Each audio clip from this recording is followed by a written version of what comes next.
Hello guys, hi! In this video, we'll be learning about distribution factor. Now, what is a distribution factor or your DF? Distribution factor is a factor which decides that which member of the structure has to bear which amount of undistributed moment. That is, at a joint, if two members or more than two members are attached, which member has to take which amount of moment. To understand that, we should know what is a rotation factor. To understand this better, let's take an example. There is a fixed beam and a hinge beam. We are applying a moment at one end. So what will happen? There is a opposing or resisting moment which is occurring at the other end. Same with the hinge beam. So for hinge, we are applying a moment and opposing moment will be occurring at the other end. These moments are opposing the deflection in the beam. So the amount of moment which is occurring are this. For fixed, it is 4EI by L, and for hinge, it is 3EI by L. We will be using these formulas for finding out the DF. We'll be taking one small example of a beam. So we are taking a beam in which there are 4 number of supports. 2 are end supports and 2 are intermediate supports. We should always remember that all the intermediate supports behave like a semi-rigid or a fixed support. What is the quality of the fixed support? That whatever forces or moments are coming, they'll be taking it as one and no relative translation is there. The members are attached as one member and they will not be any relative displacements. So we are numbering our beam ABCD. We have to make one table for finding out the distribution factor. What happens in the intermediate joint is they will distribute the unbalanced moment to the members connected to that joint. So B and C are the intermediate joints and members connected to that, the unbalanced moment will be distributed to that. So DF decides what amount has to be transferred to which member. So here we are taking rigidity and length with the members so that chances of mistakes are less. So BA 2I and 4 is the length. For BC 3I and 5 is the length. Similarly, for the C member, we'll be doing the same thing. We'll be just writing out the members. So CB and CD. For B member, other ends are fixed. That is A and C are fixed. For C, B is fixed but D is your hinge. So I'll be writing CD here with its rigidity and length, that is 2I and 3. So now for BA fixed, so we'll be writing the formula 4EI by L. For BC again it is a fixed, so we'll be writing 4EI by L. So for both of it, we'll be writing the formula, substituting the value of rigidity and length and finding out the final answers. So we got 2 and this is 2.4. So the final is 4.4, that is sum of RF. Now the next one, C support, one is fixed, one is hinge. So this one 4EI by L and the other one is your 3EI by L. We'll be substituting the value of EI and L in this formula. Here we are simply substituting the value and finding out the final answers. Now what is DF? DF is RF upon the sum of RF. So what we have to do?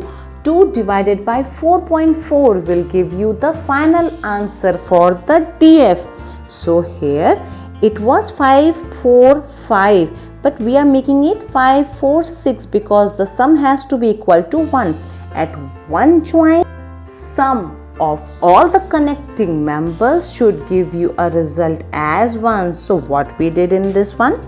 We have used these formulas, we have identified the joints and we have find out the DF.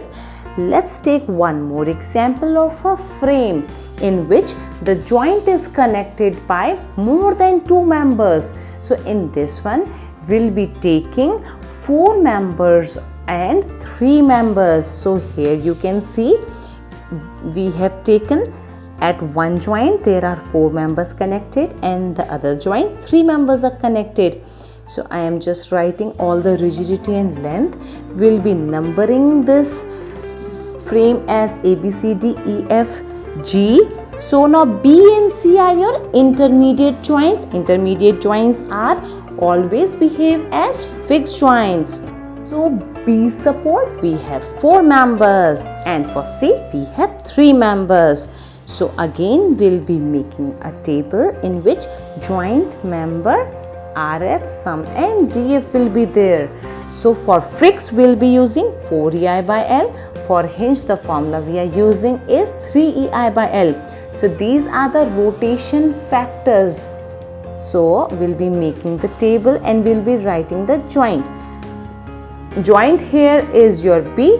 So for B 4 members are connected. So I am writing here B, and the members are your BA, then BE, BC and your BF.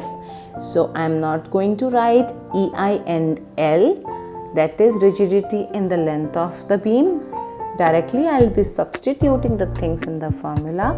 So fixed 4EI by L, fixed hinge 3EI by L, this is fixed 4EI by L. Now next one is your fixed and hinge 3EI by L. So here this one is 2I and the length is 4. So in here only I am substituting the values. So we got it as 2. So this one EI value and 2 I'll be substituting here. So this one we got as 1.5. Now the next one is 3I. So rigidity I am putting in and the length also I am putting in. So this comes out to be 3. Next one is I and the length is 3. So just substitute this and here we are 1. Adding all this we'll be getting 7.5. DF is RF divided by the sum of RF. So here we are. This one is this. Then 1.5 divided by 7.5 and 3 divided by 7.5, 1 divided by 7.5. The sum has to be equal to 1. Always remember and check. If the sum is not coming out to be 1, just adjust the decimals in such a manner that it has to be 1. At one joint, DF has to be 1. Now for C, the members we have written. Now this one is a fixed. So 4EI by L. CG fixed 4EI by L. This one fixed and hinge 3EI by L. So just now I am substituting all the values of the rigidity and the length. So here we are. This is 3.